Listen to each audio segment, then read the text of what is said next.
Pantomime merupakan pertunjukan teatrikal dalam sebuah permainan dengan bahasa gerak, yaitu ketika seseorang mempertahankan seni gerak tiruan yang tidak berdasarkan ritme secara dominan. Pemeran dalam pertunjukan ini tidak saja berpakaian unik, tapi juga mereka menggunakan tata rias yang menyelimuti seluruh wajahnya sebagai ciri khas pantomime. Realitas sosial menunjukkan bahwa belum tercapai apresiasi yang menggembirakan dari masyarakat terhadap eksistensi pantomime.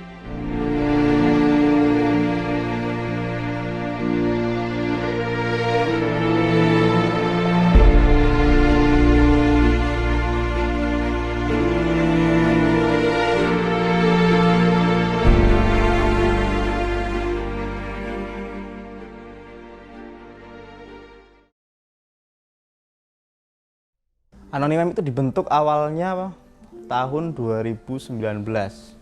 Nah, waktu itu sebelumnya di tahun 2018 itu karena kegelisahan saya sendiri sih, maksudnya saya kan suka sama pantomim ya. Saya suka sama pantomim, kemudian melihat beberapa teman-teman saya yang di bidang teater khususnya itu tiba-tiba ada obrolan masuk ke saya, "Mas, bisa nggak bikin atau ngasih tahu kami tentang ilmu pantomim," gitu. Kemudian aku bertanya-tanya, "Oh, emangnya kan nggak dapat ilmu pantomim," gitu.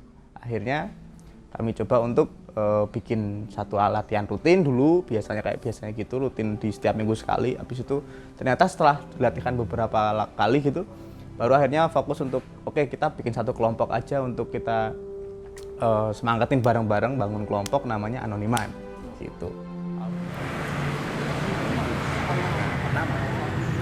Benda itu harus bukan dikasih tahu ke orang dulu. Bendanya apa? Raket nih. Bentuknya gimana? Ini, terus gini ya. Awalnya sih Kak, aku nggak masuk sih. Aku dan teman-teman sekaligus Mas Aldo waktu itu berinisiatif membuat komunitas ini karena kami di jurusan teater itu nggak ada mata kuliah pantomime, padahal ilmunya itu ada, yang megang ilmunya dari dulu abang-abang saya ada. Dan akhirnya udahlah bikin aja biar ini juga jadi penyalur dalam berkarya gitu lah. Kalau namanya Anonymem itu sebenarnya gini sih, kalau dari saya pribadi sebagai pantomimer juga di Jogja gitu, saya itu tidak terpatok sama satu style, satu tipe gerak atau satu genre pantomim gitu. Saya nggak kayak gitu. Jadi kupikir kemudian Anonymem sendiri ngadopsi dari kata anonimnya. Kita tidak menamai ini meme seperti apa, seolah-olah tidak menamai, tapi tidak menamai ini jadi nama sendiri buat Anonymemnya.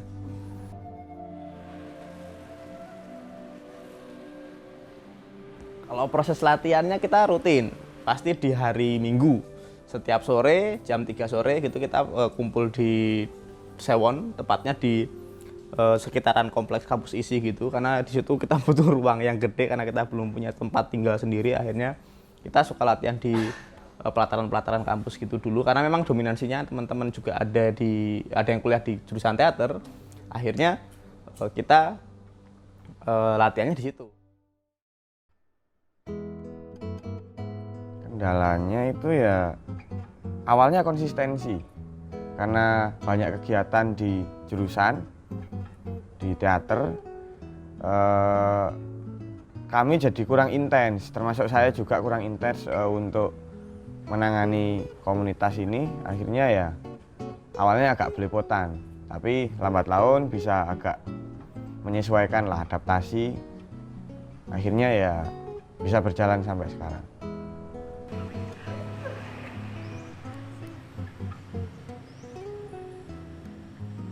Kalau menyampaikan suatu pesan dari gerak mime itu kan bisa macam-macam ya, maksudnya bisa jadi orang itu melakukan gerakan, kalau contohnya gelas gitu ya, kan dari gelas aja gitu, dengan cara memegang gelasnya bisa beda-beda dan identifikasinya bisa macam-macam.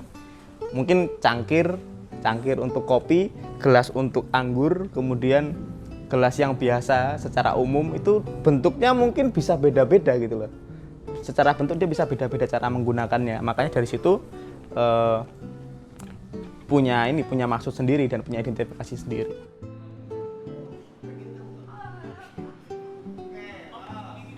Awal berjalan itu kira-kira sekitar 10 sampai 12-15an kalau nggak salah waktu itu.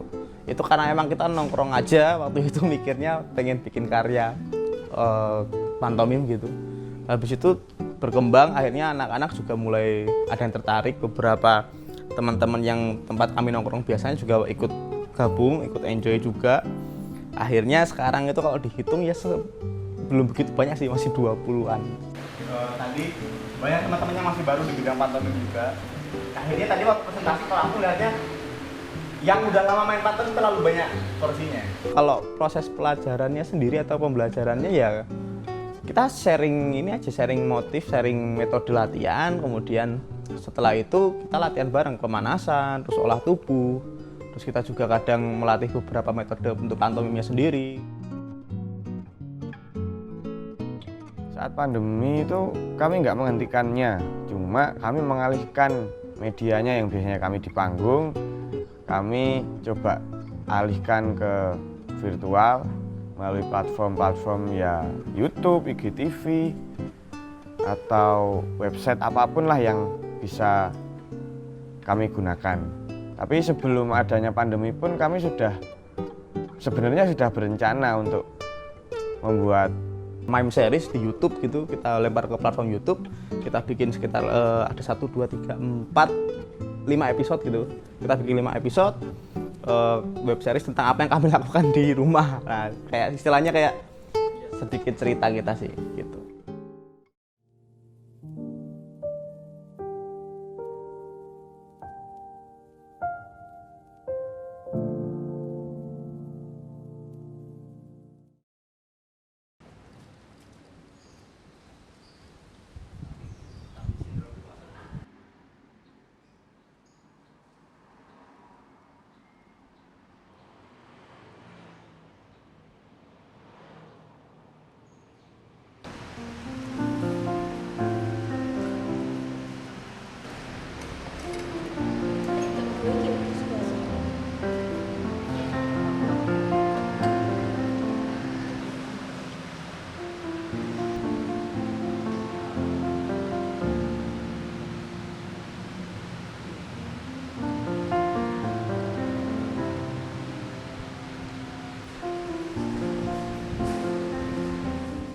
Ya pastinya ada, ya yang jelas nggak boleh ngomong lah.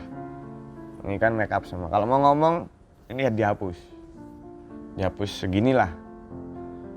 Tapi selebihnya ya, yang intinya jangan ngomong dan tidak boleh mengeluarkan suara-suara yang sifatnya kalau kita bilang gitu masih oke. Tapi kalau kita udah sampai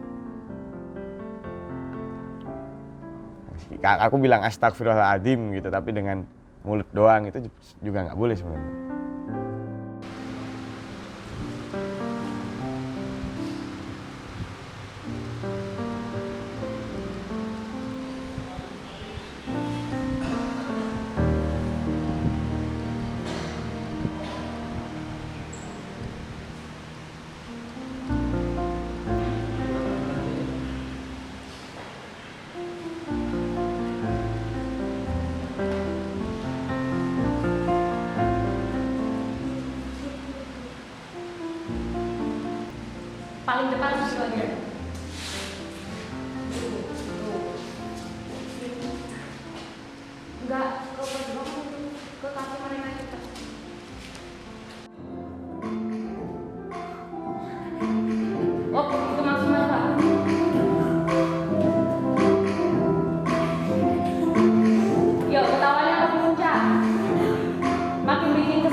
belajar pantomime. Soalnya pantomime itu juga ada dasar-dasar aktoran dan saya suka dengan ketubuhan dan saya meneruskan pantomime yang dulu sempat di SMA.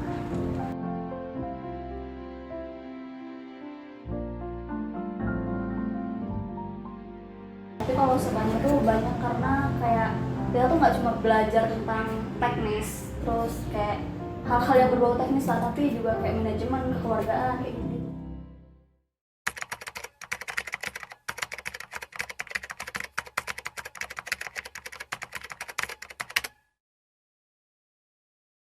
Apa ya, bukan sangat sih, kayak sayang aja sih maksudnya, karena sebenarnya pantomim sendiri punya nilai yang berbeda sama badut gitu. Kalau kemudian dilihat dari story gitu ya, pantomim bisa menggunakan story yang macam-macam.